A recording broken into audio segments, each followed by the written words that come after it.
Hello and welcome to our tutorial. So this is just a quick little tutorial on some aspects of color correction and color in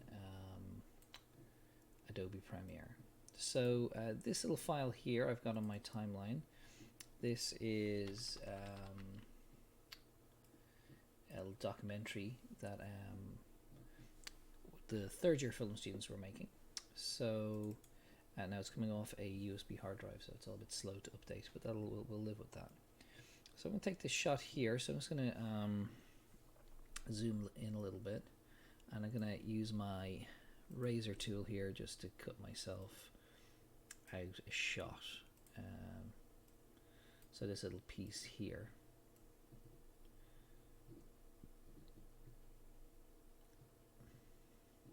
And maybe we'll razor that there as well. Okay. So we'll just concentrate on this little bit here, this piece of footage. So we're going to look at some of the color correction tools and have a look at some of the vocabulary and stuff in it, and have a little chat about what things mean and what they don't mean. So when you click on the color correction tab here, your interface changes a little bit, and you get this selection of wonderful kind of tools that you have at your disposal here. We'll have a little talk through some of them. So we're familiar with a LUT. So LUT is a lookup table, and we had a look at these before, that you can put on a look, and this is basically, you can go online and download them for free. And you can hit browse here and load your own in, and they basically convert one value to another. So you might make pink turn into green, or you might take something bright and turn it into something dark. So that's what LUTs do. And a lot of films like Game of Thrones and they all have their own look, which is normally derived from a LUT. Then the next section that we have here, it says white balance, and we've got WB selector. So if you had shot something and the white balance was off, you can use this little tool here to go, well, this hoodie here, for example, should have been white. So after I click here, I can click on this, and then it will generate all of their colors, assuming that what I've just clicked on is white. And you can see between the two of these, it's made quite a difference. Like his skin tone is probably better here. This is very, very warm. It's very orange. So this is probably closer to reality, or closer to what it should appear as. So you can use that. This little tool appears to reset everything. So that's what that's for. And then this changes our color temperature. So I can make things blue, and I can make things orange. And again, we're quite familiar with color temperature from many classes and white balancing cameras, etc. So then we get the tint. And tint is an interesting thing to look at. And there's a few kind of pieces of terminology that I just want you to be familiar with if I can. So normally you'll find things that are so you'll find a hue, a value, and a saturation. So and then you'll also find this word tint. So it's going to kind of have a look through what they mean. So the hue, if you find a hue setting, a hue is basically the main color in something, so the predominant color. So if we look at this text here, these numbers, the predominant color is blue. So that's what hue is a reference to, so the predominant color. The value of something, so if you see the word value written down, is normally a reference to how bright or dark it is. So is it very, very bright or very, very dark? It's got a high value or low value. And then saturation is sometimes also called chroma, and saturation is sort of the intensity of the color. So so intensity is probably the best way to describe it. So something that's very saturated, say something that's red, would be very red, and something that will have low sort of saturation of red would be only a little red. But then that brings us to this word tint. So what does tint mean? And the the word tint normally refers to in color theory normally refers to something that's mixed with white. So it's a like a pastel color. So think of like The Simpsons. So all of the colors in The Simpsons are mixed with white. So that's normally what tint is a reference to. So so it doesn't make things brighter or darker. It just mixes them with white. So when we tint here, we're adding in green kind of mixed with white, or we're adding in kind of a magenta mixed with white into the image.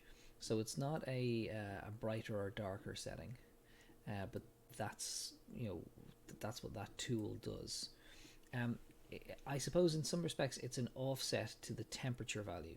So, and it's quite specific, this setup here, to Premiere. So if you were using tint in a different piece of software, there may be a larger range of color under the word tint. Because tint isn't limited to green or magenta. It can be, you can apply the theory of mixing a color with white to any color. But these are used here because they offset or complement the color temperature that's above it.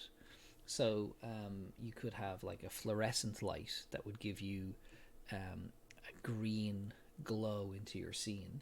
So you may want to either compensate one way or the other for that green glow you're getting off your fluorescent light, in the same way that if you're outdoors you may get too much blue, or if you're indoors you may get too much tungsten. So that's why that's there. But the actual word tint itself is a reference to sort of color mixed with white to give you some sort of kind of pastel sort of color at the other side of it. So they're the main kind of bits of terminology. I'm going to be asking you to sort of look these up after this. But so now we're going to have a look at the rest of these. So so the word tone then has a different meaning, separate to what's we've looked at here. So the word tone is normally a reference to a hue, so a color that's mixed with grey. So if you like mixed it all the way down, you would have your tone. Let's say you were changing the tone of green, it would be green mixed with grey.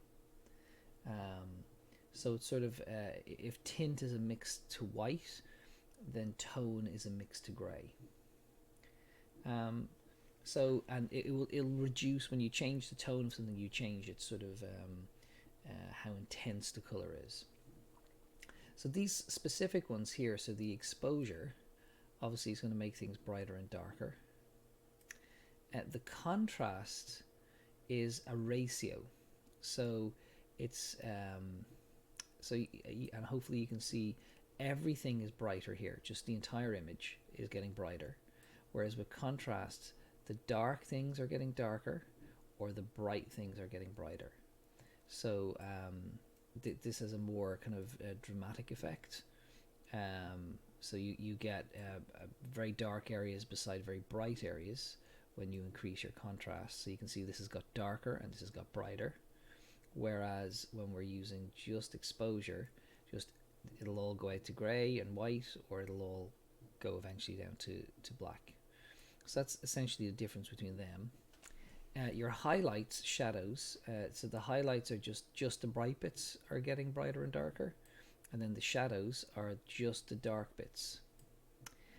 And then this is the actual, you're increasing the maximum value of white or decreasing the maximum value of white, increasing the maximum value for grey, or sorry, for black, or decreasing the maximum value for black. So let's have a look at some of these over on the scopes here. So these are kind of built into Premiere. So we're gonna go to, first of all, luminance, and we'll go back to exposure. So you can see it's all going up and it's all going down.